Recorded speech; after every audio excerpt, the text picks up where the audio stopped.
Hey there, it's Kimberly Knight again. And listen, I just finished recording a video for my single sisters about surviving the holiday single. And I thought about it. I have some newly married folks who this is their first holiday season, and or some people who are just coming into serious relationships where they're beginning to navigate those questions of now, how do we do the holidays? So I said, wait, let me make a video for all of you too. And I just jotted down a few notes real quick, and I want to make sure I get those to you. So let's get started. One of the things you want to do, and if you're newly married or you're in a very serious relationship, you're engaged, you're in a serious, committed relationship, and you're beginning to celebrate your holidays, is you want to share what your holiday traditions look like, right? So what did they look like? How did you like to celebrate? How didn't you like to celebrate? What went well, and what would you like to try differently?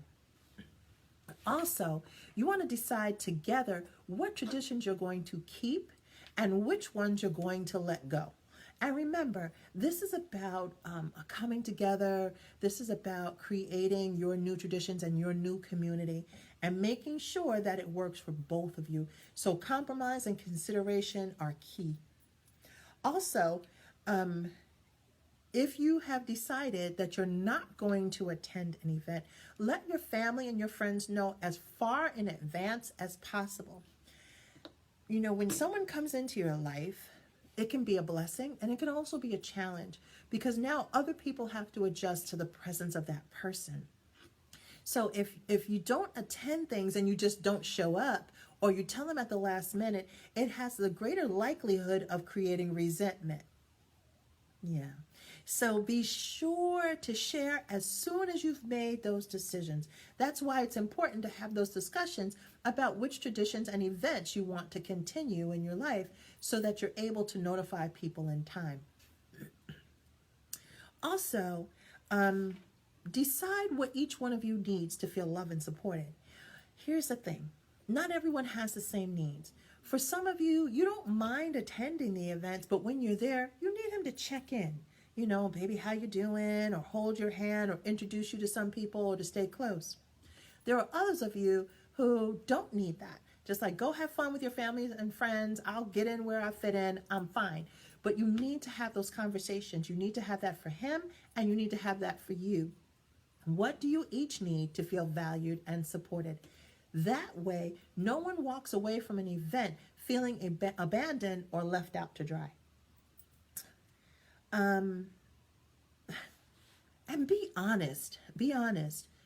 For some of you who grew up in a small family, that family celebration with 50 or 60 people, the noise, the smells, the talking, the food, it may just be too much. And you need to be honest about that. You need to be honest, open, have the communication, and begin to make decisions. And maybe that's one of the functions that he would attend without you. But you two need to have that conversation. Also, practicing emotional amnesty. Excuse me. Practicing emotional amnesty.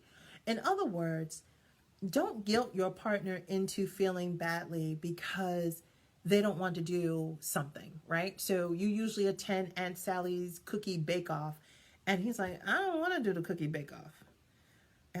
You know, don't try to guilt him into attending because, you know, honestly, he probably will attend because when a man is really in love with you, he wants to see you happy.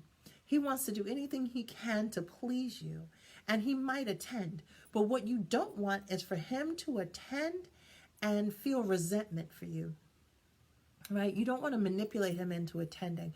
So practice emotional amnesty. If he doesn't want to do something, or he does want to do something, or he wants to change something that is out of your ordinary, let it go. Let it go. Have the discussion about why it's important to you. And if the decision is made that you still won't do it, let it go. Do not manipulate. Do not try to make him feel guilty. Do not try to make this into a big thing, because what you will do is win the battle and lose the war. Yeah. And the price that you pay is the intimacy. The price that you pay is the loss of ease in your relationship, and you don't want that. Because long after this holiday event is over, you still want that relationship. You still want to feel close. You want to build the relationship. You want to be that wise woman who builds her relationship up and doesn't tear it down. And last but not least, you want to make sure that no one is allowed to disrespect your spouse. You are now one flesh. You are one unit. And what God has joined together, let no one put asunder. That goes for relatives, friends, family, events, jobs, celebrations, and the like. Make sure that no one is being dishonest, or dishonoring. And I've said this before, and I'm going to do some more videos on this. To men, honor and respect is like oxygen. Like oxygen. Honor and respect to men is like security and safety to us. So when they're disrespected, oh my gosh, it is hard for them to move on from that place. So do not allow anyone to dishonor or disrespect him in your presence or behind your back. You are one flesh. You are one unit. So make sure that you keep the sanctity of that. I have a bonus one. I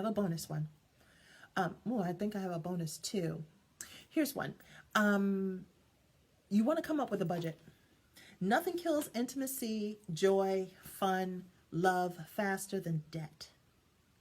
So you want to have a budget for the holidays that you agree upon with your spouse and stick to it.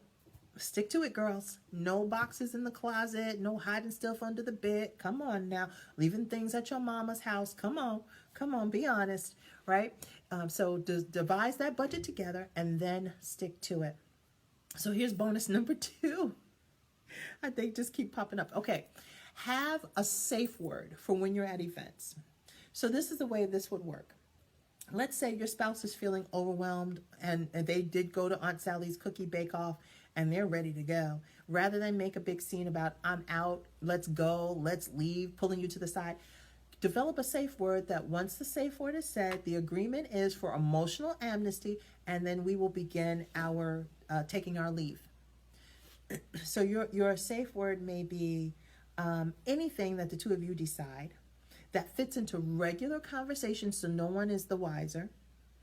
And as soon as this word is said, then you, without mouth, mood, or attitude, will be ready to leave.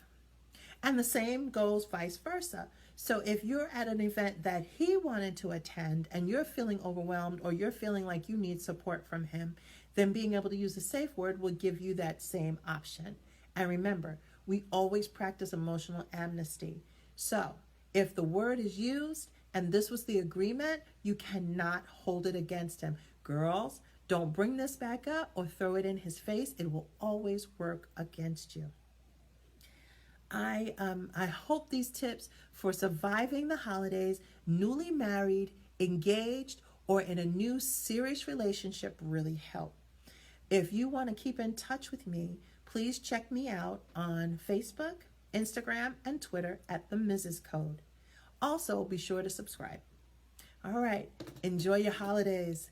And hey, drop me a line or comment below and let me know how these tips are working for you. Which one is your favorite? I think I like the emotional amnesty piece the best. Have a great day.